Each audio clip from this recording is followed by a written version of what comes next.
it was his birthday, and he like broke up with it. Had 2 kids with this chick, and they're like talking about getting married, and then like shit at the fan, they had to break up, and he moved from Laguna Niguel into like San Clemente, and just started becoming a regular down at the Triangle at like Duke's and stuff.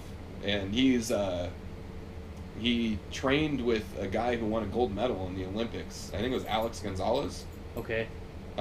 Boxing. Yeah. So he would box. So he's a like good boxer. Yeah, like.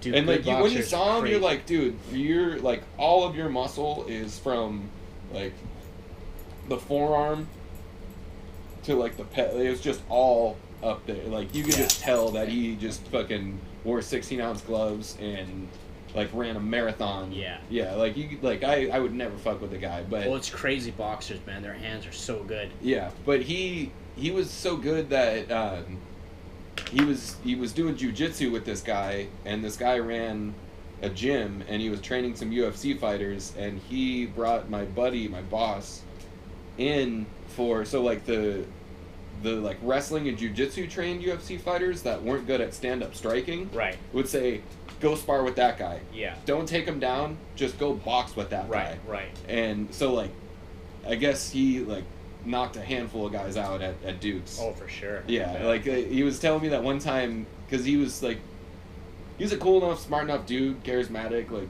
decent looking, so he was banging a bunch of chicks, and I guess like he was telling me one time he was there and 2 girls were like, "Hey, is your name so and so?" And he was like, "Yeah," and they were like, "We hear you're kind of like a man whore and you like to knock guys out," and he was like, "Or you like to knock smaller guys out," and he was like, "That is false.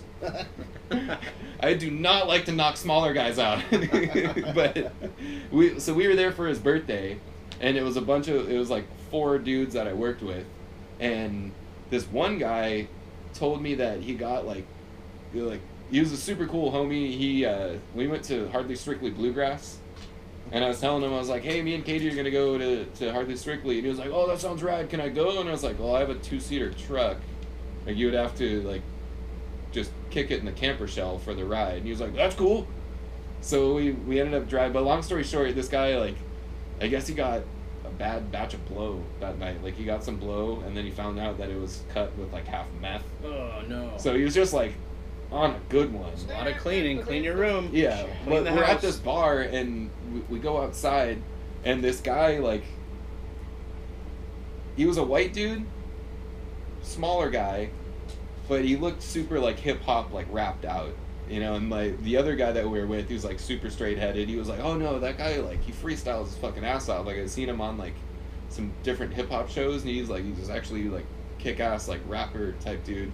But we were in the back alley, and we were kind of like out smoking a cigarette, and this guy came in along the wall, and my buddy that was on the good one just like beelines and cuts him off, like almost like borderline hip checks him like in hockey, but just like, here's the wall, the guy's walking along the wall, we're like a shoulder width away from the wall, and my buddy just comes in, he just like and the guy's like, "Yo, you gotta watch who you just like cut off like that," because like if you're walking down a narrow alley and someone just jumps in, Yeah. and he's like, "Hey, can I have a cigarette?" And he's like, "Yo, you gotta watch who you do that to, man. Like, you don't know who I am, I don't know who you are." Yeah. And then I saw it happen, and I walked over, and the guy was like, "Oh, you got your buddy Groot here with you, huh? All right, well, I'm gonna go inside." Like, it was like he was legitimately gonna start shit, and then I just walked up and was like, "Yo, dude from work, what are you doing, man?" And the guy was like, "Yeah, like, all right, I'm going inside, guys." It was like 3 or 4 on one, but if it was just him, or like if it was just another smaller dude, I'm guessing he just would have been like, "Yeah, I don't like the way that you approached me there. Let's Right. throw down." Well, you're walking. Yeah. Wait, Because I can't I'm not. fly. So the guy who checked him was the guy on meth.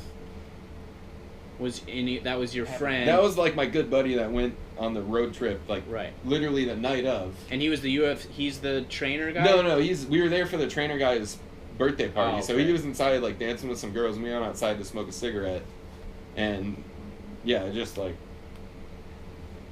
I feel like if I wasn't there, he would have fought my buddy and probably lost. Right. The funnier part of the night, so we stayed way later than we wanted to. I had to work the next day. No, that was funny. And my other buddy, he played linebacker and shortstop on varsity in high school. So like you gotta have some meat to play linebacker, and you gotta be fucking quick to play shortstop. Yeah, that's weird. So this guy's like an inch shorter than me, Yeah. and he's like he kicks ass at surfing. Like everything he does, he's super good at. But the other guy that was like on the good one, he was acting obnoxious, and we were trying to get an Uber for them, and the guy Kurt was the guy that was on the good one. Gabe is the other guy. He was like, "Yo, Kurt, you need to settle down, man." And they went to get in like a wrestling match, and my buddy Gabe threw him into an arm bar, right? So he has him in an arm bar, laying on the pavement while we're waiting to get a cab or a taxi. And you sure that's not a triangle? Kurt, in an arm bar, lifts him up off the ground. Jesus. And drops him back down. Because he's on meth? Yeah. Holy shit. He was like, "Dude, settle down or I'm gonna break your arm." Yeah. He's like, "Oh yeah? Whew. Boom." That's some bad coke at the right time. Yeah, exactly. Like you were not doing that on Red Bull, that's for sure.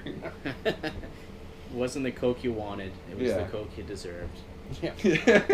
You need to body slam somebody. Could you imagine, like, if you threw me into an armbar and pick you up? Yeah. There's no way I'm gonna pick you up. Yeah, I'd have to be on a lot of meth. That's like run from the cops, get free, climb a building, jump off the building, fall into the cop car, out wrestle the cops again. Yeah, punch through the bulletproof glass. Yeah. Break their tasers. Ah, god damn. Yeah, man. My meth days are over, though. Hooray! This kratom shit, though. It's not going well, guys. We're at the 30-minute mark. Should we take an intermission? Yeah, let's take a I'm break. down.